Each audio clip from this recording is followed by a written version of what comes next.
गुरुजी राधे राधे जी। गुरुजी मैं कर्नावल से आया हूँ, जिला मेरठ, तहसील सरदना, कर्नावल।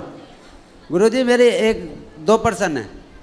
मेरे जो शादी सन 2020 में हुई थी जी, जो मेरी घरवाली है ना, मैं गांव में तय हूँ, मेरी घरवाली शहर तय है, तो मेरी घरवाली अपने घरों चली जा, बार बार मैं लेके आऊँ, फिर बार बार चली जा। कहाँ, मायके? हाँ, वो कहने लगी, क्या तो अपनी माँ को रख ले, क्या मुझे रख ले। फिर आपने क्या किया? मैंने कहा चल मगर ये रह जा, तेरी बात बड़ी कर रहा। मैंने अपनी बेबे को अपने भाइयों के दौरे भेज दिया पंजाब। मेरे भाई भी आए थे पिछली बार दिवाली पे यहाँ। तो अपने माँ को अपने भाइयों के यहाँ भेज दिया? हाँ, मैं रह जा। अब वो पंजाब जा रही थी, अब मैं वो फिर चली गई। मैंने फ़ोन करा, मगर बेबे ऐसा बात है।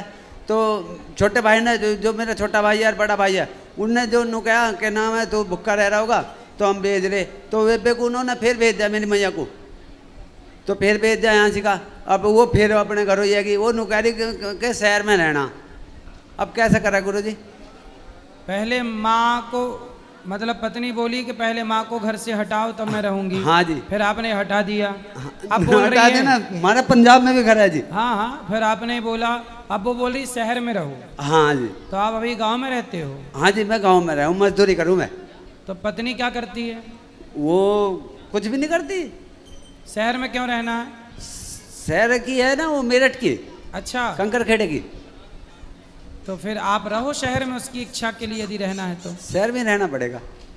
अब देख लो, शहर में रहने के बाद कल को और डिमांड ना करे कि अब मंगल ग्रह में घर बनवाओ। मंगल ग्रह में घर बनेगा गुरुजी, इस बात तो तुम बेबी कर रहे हो। हाँ। अरे एक बात और बताओ गुरुजी। हाँ। मैं कावड़े लाया था, मेरी ख्याल भोलेनाथ ने धोखा करा। भोलेनाथ ने? हाँ, भोलेनाथ ने आपके साथ धोखा किया? हाँ। क्या? उसका बता। मैंने जैसे गणेश जी ने परिक्रमा करके ना अपनी माँ को परिक्रमा करी थी, ऐसे मैंने अपनी माँ की परिक्रमा करके उस पर जल चढ़ा दिया। हाँ। ठीक करा। तो माँ के ऊपर नहवा दिया माँ को? हाँ, अच्छा। नहवा दिया। तो जो गणेश जी के पापा है भोलेनाथ जी, हाँ। तो उन्होंने अपने बेटे के लिए तो रिद्धि और सिद्धि ढूंढ दी। हाँ। और मेरे लिए ढूंढ दी जिद्दी।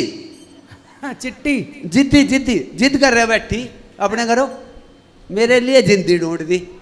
तो गलत बात नहीं जी। किसकी गलत बात है? भोले बाबा की।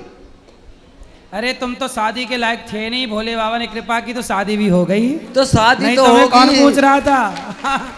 गुरुजी तो शादी तो कृपा होगी। हुई शंकर जी की आप पर। शंकर जी बड़े दयालु हैं, तो हमने शंकर जी की सेवा की। हाँ जी। तो शंकर जी ने तुम्हें पत्नी दे दी। चलो ले जाओ, ऐस करो। दे दी तो जिद्दी। तो अब उसको बाकी मनाओ, उसकी जरा प्रशंसा किया करो, उसको रोज कहा करो क्या खूब लगती हो। बोलते हो कि नहीं? हाँ जी, वो तो बोलता हूँ। क्या बोलते हो? प्रीति तो बड़ी खूबसूरत लगा है, नो है, यूं है, बस ऐसे ही। ऐसे ही झूठे ही बोलते रहते हो? हाँ, झूठ के। भाई मेरी बात सुनो, नू तो दुनिया कहवे मैं तारे तोड़ लाऊं, चांद तोड़ लाऊं, तोड़ के कोई लावे, ऐसे ही कह दे बस। तो तुम भी ऐसे ही बोला करो, खुश रहेगी वो। ठीक है जी। और शंकर जी को दोष मत देना। गुरुजी सुनो, शंकर जी को दोष मत देना। ठीक है जी, आगे तो नहीं देने का। किसको दोष दोगे? अपने आप को दे लूंगा। हाँ। और गुरुजी मेरे 3 दोस्त और आए थे। एक तो शंकर जी की पूजा किया करो, ध्यान से भगवान शिव की आराधना किया ठीक है करो। जी। शंकर जी बड़े दयालु हैं। एक जी सूरज आवे था। ऐसे अपने भगवान के लिए ऐसे नहीं बोला करते। ठीक है जी, अब तो नहीं बोलो। ठीक है, बोलो। हाँ बोलो। एक मेरे दोस्त शंकर आया था, और एक के नाम है सूरज, मेरा भतीजा लगा है, और एक के नाम है तरीस, मेरा भतीजा, और एक सहदेव। वे खाने पीने वाले आदमी है। वो कह रहे जितने वहाँ ठाका होगा इतने हम तो यहीं खा लेंगे। मैं ठीक है, मैं तुम खा लो, मैं घूमिया हूँ, अगली बार को तुम चले जियो। जय राधे।